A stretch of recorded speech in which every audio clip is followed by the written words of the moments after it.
新德县怀山乡的社区有一个公园，完成到大约37栋啊，有袂少设备拢真旧，这安全恐惊会出问题。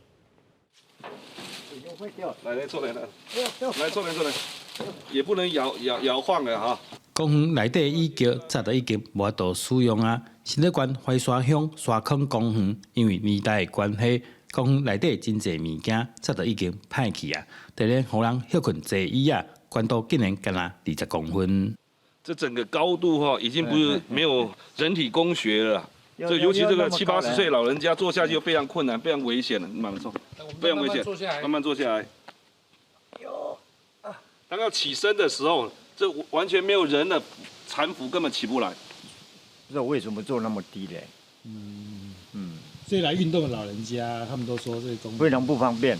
公园内底除了真侪设施拢有问题，边啊一丛一丛的树啊，嘛已经掉病，树叶啊，嘛拢特别烂了了啊。你看都得核根病的，一直传染到这边的树枝，全部都是重病。这等于是我们的一个植物的癌症啊，树的癌症。